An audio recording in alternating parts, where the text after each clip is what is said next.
last night, we had probably the biggest thug in the league, Alyssa Thomas, viciously put that part of the forearm and a fist into Caitlin Clark's throat. The biggest star in women's sports. Fuck basketball. Women's sports. Excuse my French.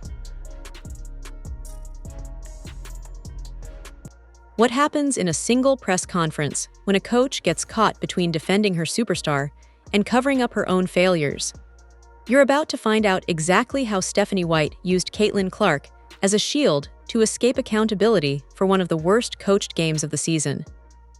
Boomer Esiason, former legendary Cincinnati Bengals quarterback, is a host of Boomer and Gio, a nationally televised radio show out of New York City. It's on CBS Sports Network every morning. He called for Caitlin Clark to leave the WNBA and go overseas. Dan Patrick slamming the WNBA. Colin Cowherd destroyed them today over the treatment of Caitlin Clark. The WNBA, Adam Silver, Kathy Engelbert, there's been talk of her leaving. She should be fired. Kathy Engelbert should be out the door.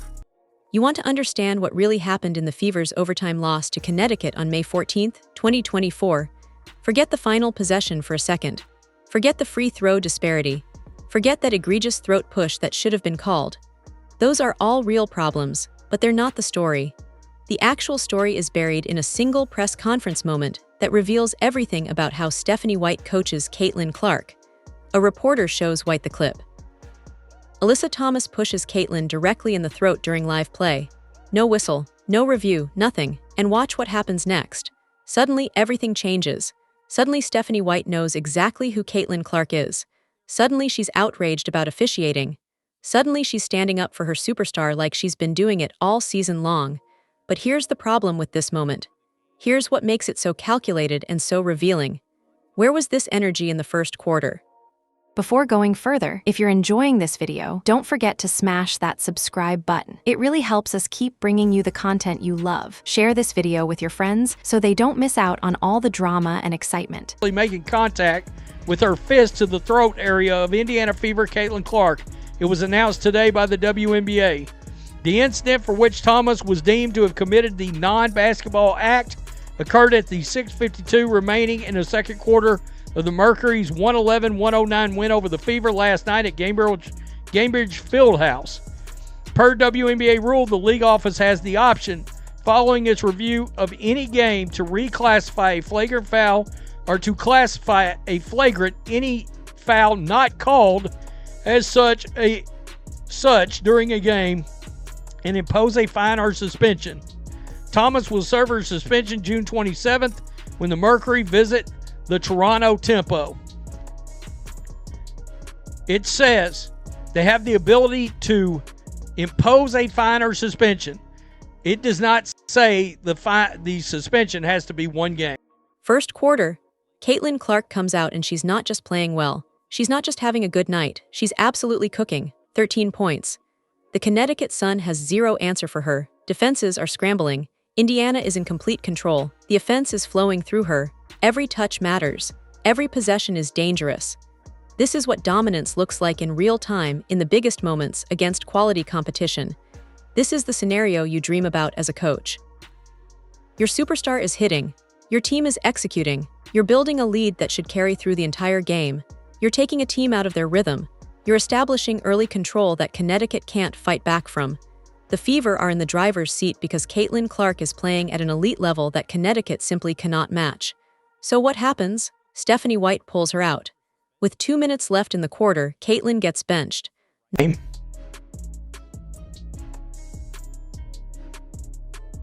I will say this about Roger Goodell, and he drives me crazy in the National Football League. He drives me nuts. But about 3 years ago, through an arbitrator, Deshaun Watson, with 30 civil lawsuits against him, a quarterback that's with the Cleveland Browns, got a 6-game suspension. Roger Goodell stepped in and suspended him for 17 games. Now, it ended up before an arbiter, but Deshaun Watson, instead of serving a 6-game suspension, he served an 11-game suspension. Adam Silver or Kathy Engelbert should step in here and say, no, we've got to send a clear message across the league. 10 games, 20 games, real, eye-opening, national news-making kind of suspension. They're not going to do it. This league is made up of a bunch of... Caitlin comes back in the second quarter and she hasn't missed a beat. She's still rolling. She's creating shots for herself. She's creating shots for others. She's running the offense through multiple actions. She's putting pressure on Connecticut's defense with her mere presence on the court. The Fever offense is humming again. They're starting to pull away. They're beginning to establish the kind of lead you need against a competitive team. Everything is working because Caitlin Clark is at the center of it. And then, before halftime, Stephanie White pulls her again. Gone. Off the court right when she's got Connecticut figured out. Right when she's found their weaknesses. Right when she's heating up for a second straight quarter. This isn't about managing minutes in a regular season game. This isn't about load management or resting a player. This is about something far more telling about how Stephanie White views her superstar. Meanwhile, Kelsey Mitchell plays 19 out of 20 minutes in that first half. Think about that. 19 minutes for Mitchell while Caitlin Clark, the person who dominated the day. They just keep driving into a wall at full speed with Caitlin Clark.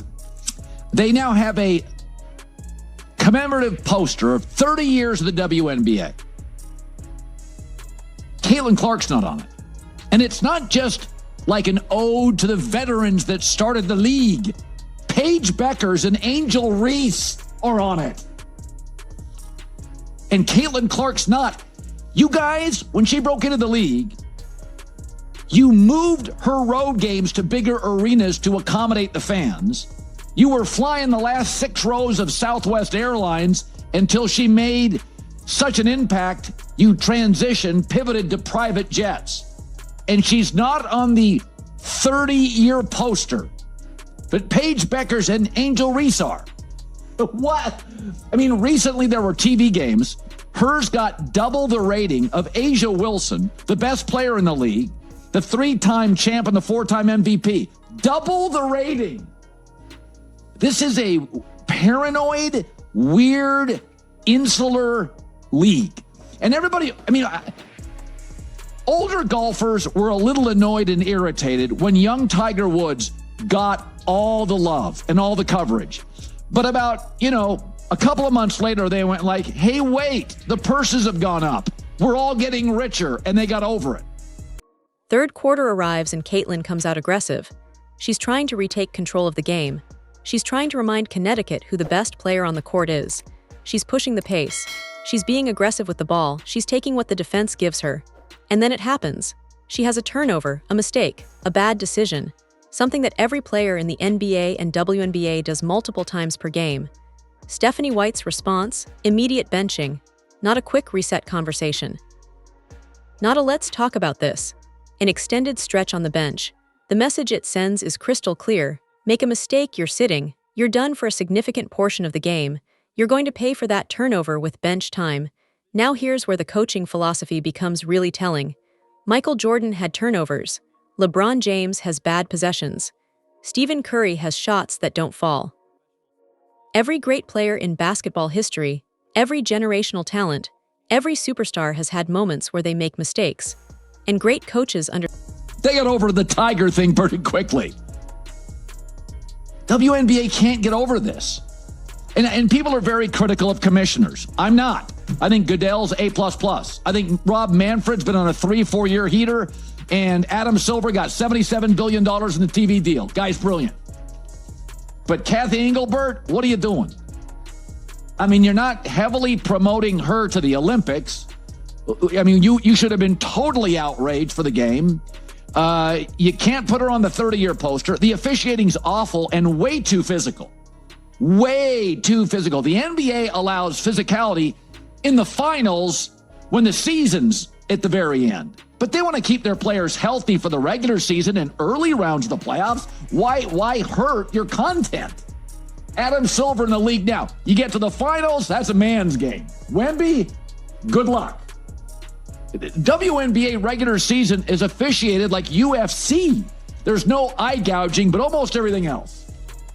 So, and she didn't have great communications with players, according to players. So last night, Caitlin Clark, there's a hand to her throat. Nothing's called. Fourth quarter and overtime. This is where Connecticut completely takes over. This is where everything falls apart for Indiana. The Suns shoot nearly 60% from the field in crunch time. 60% in the most important possessions of the game. In the moments where defense matters most. They're not getting lucky. They're not hitting difficult shots. They're getting to the rim at will. They're hitting open threes because rotations are late. They're running their offense with barely any resistance because help defense is non-existent. Connecticut is executing at a championship level while Indiana's defense is completely falling apart. Now here's what makes this so critical to understand. Stephanie White's entire reputation is built on being a defensive-minded coach. That's her calling card. That's what she's known for. She was brought back to Indiana specifically to fix their defensive problems. She was hired to turn this team into a defensive powerhouse. The front office looked at this roster and said, "We need someone who can make them defend better." If I were Caitlin Clark, I would seriously consider going to play overseas somewhere and get the royal treatment and get real money. From the Saudis? From somewhere. I mean, there's international. She can't go to the Saudis. Well, she can't go to the Russians either, as we saw that, Brittany Griner got stuck there. She did. Well, yeah, in jail. Right. So can't take that money from PIF. But a lot of the women actually do play, in European leagues because they. Let's be real. If Caitlin Clark played in Russia and Alyssa Thomas was over there playing like that and she put a fist in her throat, Putin would have her thrown in the gulag. Do you get me? And I'm not kidding you. They wouldn't put up with that shit. Diana Taurasi played in Russia for years. Supplement their income. But now supposedly their income is going up here. And I know that Caitlin makes a ton of money off the court in terms of endorsements, and rightfully so. But I think that there's a petty jealousy, and she's a straight white basketball player. And she is not being treated with any sort of respect whatsoever. Here comes the moment in the press conference that really exposes everything. The reporter asks about the final play of regulation. Indiana gets a rebound with a chance to win the game. This is it. This is the moment. This is the possession where you can draw up a play for your best player. This is where you get everyone on the same page. This is where you take a high-quality shot to win the game before overtime. This is the moment that defines entire seasons. Indiana has a timeout available. A reset timeout. That's your tool. That's your chance. You call that timeout, you draw up a play, you put Caitlin in position to be successful, and you have a real shot at winning in regulation instead of going to overtime against a team that's already proven they can hang with you. This is the moment where great coaches make great decisions. Stephanie White says she was getting ready to call it. And it didn't happen. Think about that for a second. You're the head coach. Your team just grabbed a crucial rebound in the biggest moment of the entire game. You have a timeout in your pocket. The game is on the line. The season is potential. She's a straight white player. She's treated like shit. She's disrespected. And now, not only do they have the treatment for the last 3 years, and now they got last night, but even worse, the pathetic suspension makes this look even worse. It makes it look terrible. The league has no self-awareness whatsoever. It's crazy. It's crazy. You got Cowherd basically saying Kathy Engelberg needs her ass run off. No shit. One game. One mother freaking game. Huh. I mean, wow. You bums would be on Greyhounds going to games. Staying down at the Fleabag Motel if Caitlin Clark hadn't showed up. They should have wrote a 0.5% out of every check across the league to Caitlin Clark into that CBA. Bunch of ungrateful bums, the commissioner included. Tell me what. Here's what's been happening all season long. When Caitlin breaks records, Stephanie White gives generic team answers. Great team effort, the system is working, everyone executed. When Clark has historic performances, White deflects credit to other players. She talks about role players stepping up. She talks about the offense executing. She talks about bench contributions. She talks about everything except the fact that her superstar just did something remarkable. She avoids saying Caitlin's name when it's positive. She avoids giving her direct credit. She avoids acknowledging the individual brilliance. But now, when she needs to explain away a loss, now she's suddenly ready to call Caitlin a generational talent. Now she's ready to call her a WNBA superstar. Now she's ready to stand up for her and acknowledge her brilliance. The timing is incredibly convenient. The shift is remarkable. The contrast is undeniable. It's almost like she's reading from a script that she only pulls out when games go wrong. And here's where it gets really frustrating for anyone who's been paying attention to this team all season. Stephanie White reveals in this press conference that she spent all offseason looking at officiating. All offseason. Studying consistency in how players are called. Analyzing patterns of how certain players are treated differently than others. She says she's been aware of the officiating issues surrounding Caitlin Clark since the offseason. She's had months to think about this. Months to analyze it. Months to develop a strategy around it. So why didn't she say this publicly after the first game where this pattern showed up? Why didn't she call out the inconsistency after the second game when it was obvious? Why didn't she stand up for Caitlin after the fifth game when the pattern was just as clear? Why did it take a loss for her to publicly acknowledge that her superstar is being treated unfairly by the officiating? Why did it take a game where her coaching failed to suddenly find her voice and defend her player? The answer is simple. Because she didn't need a narrative yet. She didn't need an excuse. She didn't need to point to external factors that were outside her control. But now she does. Now she has a loss that she needs to explain. Now she has a game where her coaching decisions didn't work out. Now she has defensive breakdowns and rotation mistakes and a missed timeout call on the final possession. Now she suddenly has the perfect deflection. Now she can point to officiating. Now she can talk about Caitlin getting mistreated. Now she can create a screen for her own failures. Here's what's so calculated about Stephanie White's press conference. Here's what makes it so frustrating to watch. Everything she says about the officiating is actually true. She's not wrong about Caitlin Clark getting treated differently than other stars in this league. That's been obvious to anyone watching for months. She's not wrong that the throat push was egregious.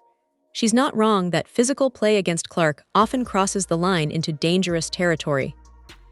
She's not wrong that the officiating has been wildly inconsistent in how they protect her compared to other stars. All of those things are legitimate observations. All of those things are real problems in this game and throughout the season. Caitlin Clark does face a different standard when it comes to officiating. The refs do swallow their whistles when she gets fouled. She does take contact that would send other stars to the free throw line. That's all true and verifiable. But she's weaponizing those truths. She's using things that are actually true to create a smokescreen for her own coaching failures.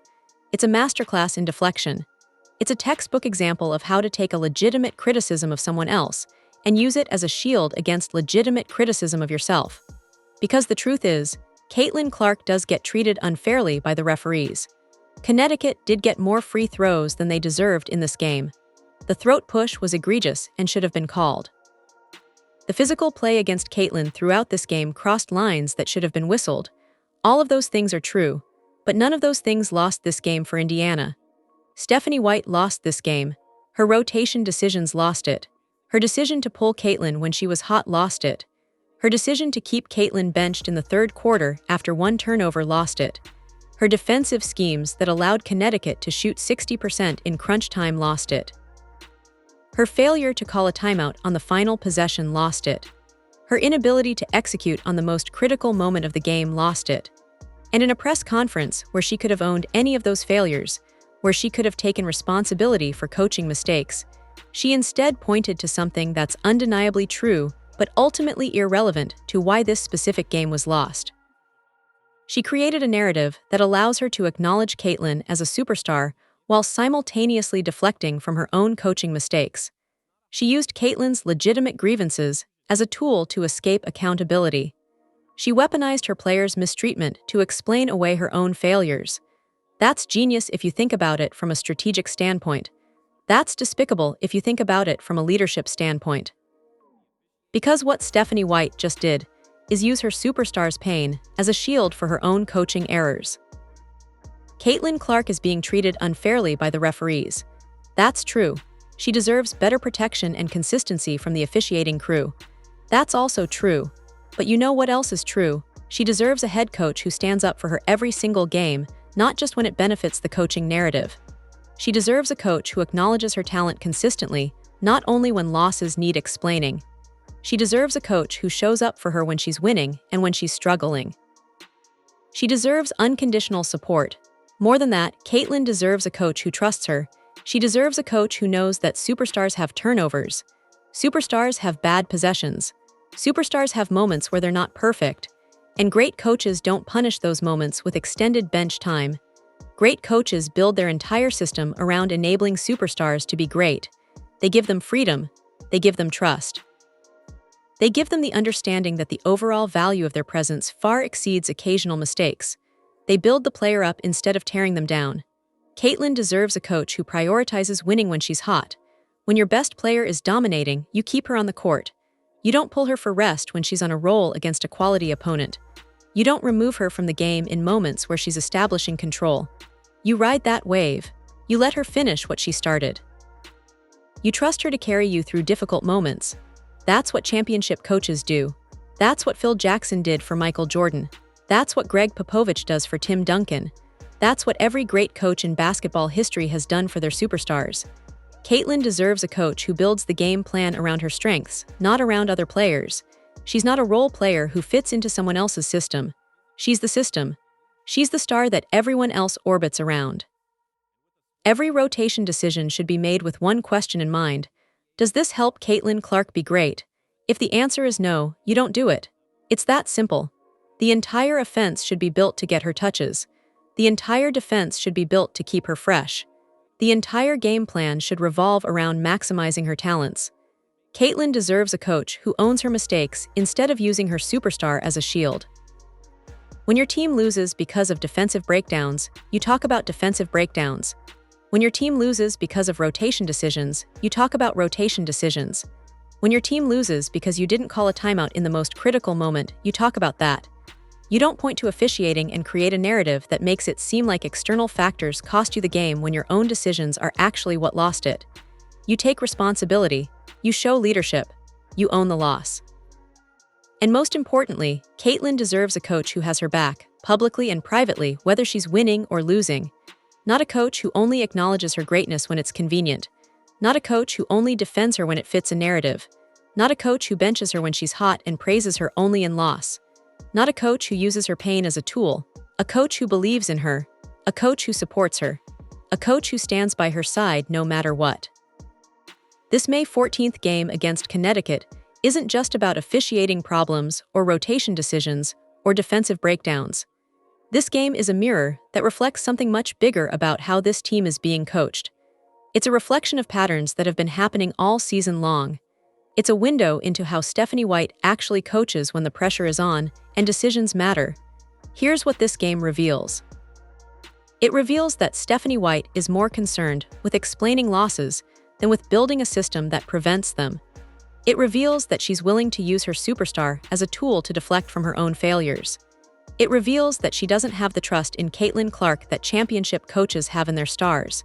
It reveals that she's more interested in managing and controlling her best player than in unleashing her and letting her be great. It reveals her insecurities as a coach. It reveals her lack of confidence in her own system. Throughout this entire season, there's been a narrative building that Caitlin Clark is being disrespected by the WNBA, that her talent isn't being properly acknowledged, that she's facing physical play that other stars don't encounter, that she's not getting the same call protection as established veterans, and all of those things are true. The league has a problem with how it treats its brightest young star.